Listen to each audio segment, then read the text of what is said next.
Big பாஸ்ல வந்து திவாகர் வந்து சூப்பர் டீலக்ஸ் ஹவுஸ்க்கு வந்து போயிட்டாரு. அதனால பாத்தீங்கன்னா எல்லாமே சர்வ் பண்றாங்க. இந்த மாதிரி சாப்பாட்டு பஞ்சாயத்து வந்து நடக்குது. அதான் ஃபர்ஸ்ட் ப்ரோமோல பாத்துருப்பீங்க. ஃபர்ஸ்ட் ப்ரோமோல என்ன சொல்றாங்கன்னா, எல்லாருக்குமே ஈக்குவல் குவான்டிட்டி போகணும், யாருக்கும் சாப்பாடு இல்லாம இருக்கிறதுக்காக சொன்னா ஒரு பவுல் நிறைய வந்து எல்லாருமே வைக்கிறாங்க. இதுல வந்து பாத்தீங்கன்னா பார்வதி அண்ட் திவாகருக்கு வந்து உடன்பாடு இல்ல. அதனால வந்து பஞ்சாயத்து வந்து கிரியேட் பண்றாங்க. எனக்கு தெரிஞ்சு வந்து பாத்தீங்கன்னா அது வந்து ஒரு நல்ல பிரச்சனை தான். ஏன்னா உங்களுக்கு வந்து ஒரு பவுல் வைக்கும்போது கூட வேணும்னா கரெக்டான அளவு இருக்கும். சப்போஸ் உங்களுக்கு சாப்பிட முடியல அப்படின்னா கம்மியான அளவுல வந்து நீங்க வாங்கிக்குவீங்களா, அது நல்ல ரிசர்ச் தான்.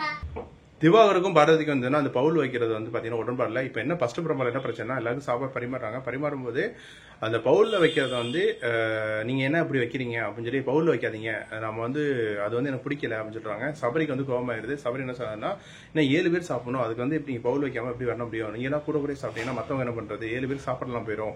சோ இது வந்து பாத்தீங்கன்னா பெரும் பஞ்சாயத்து போயிட்டு இருக்கு. லாஸ்ட் இயர் வந்து பாத்தீங்கன்னா சம்பந்திக்கு ஒரு பஞ்சாயத்து இருந்துச்சு, அதே மாதிரி தான் பஞ்சாயத்து போயிட்டு இருக்கு. எனக்கு தெரிஞ்சு ஒரு பெரிய லெவல்ல இருக்காங்க. ஒரு சாப்பாடுக்காக ரொம்ப அப்படி பிரச்சனை பண்றாங்க போது ரொம்ப கஷ்டமா தான் இருக்கு. எனக்கு தெரிஞ்சு இன்னும் ப்ராப்பரா அவங்க பயன் பண்ணும். ஏன்னா பவுல் வந்து வேணுங்கிற அளவு நீ வாங்கிட்டு போ. ஏன்னா பவுல்னா அவர் வந்து கொஞ்சம் கூட சாப்பிடுவாரோ என்னன்னு தெரியல. அதனால வந்து பவுல் பத்தலையான்னு தெரியல. இது வந்து இங்க வந்து ஒரு கேம் ஷோ தான் வந்திருக்கு, ஒரு ஹோட்டலுக்கு இதுக்கு வரல. ஸோ கண்டிப்பா கேம் ஷோல வந்து பாத்தீங்கன்னா இந்த மாதிரி ரெஸ்ட்ரிக்ஷன் வந்து தான் எல்லாருக்குமே சம அளவு வந்து சாப்பாடு கிடைக்கும். இது வந்து திவாகர் வந்து பாத்தீங்கன்னா லாஸ்ட் 1 வீக்கா வந்து பாத்தீங்கன்னா ப்ரோமோல வந்துட்டு இருக்காரு. அது வந்து பாத்தீங்கன்னா இவர் பேசினா அவர் கரெக்டா பேசுறாரு அப்படின்னு நினைச்சிட்டு இருக்காரு. ஆனா அது தப்பு. எனக்கு தெரிஞ்சு தேவையில்லாத விஷயத்துல வந்து பிரச்சனை பண்ணிட்டு நினைக்கிறேன். ஏன்னா என்னை பொறுத்த பவுல கொடுக்குறது ஒரு நல்ல விஷயம் தான். நீ வேணா உனக்கு சாப்பிட முடியல அப்படின்னா கம்மியா வாங்கிக்கோ அப்படின்னு சொல்லி பண்ணிருக்கலாம். இதை பத்தி என்ன நினைக்கிறீங்க அப்படின்னு சொல்லி கமெண்ட் பண்ணுங்க. பிடிச்சிருந்தா லைக் பண்ணிடுங்க.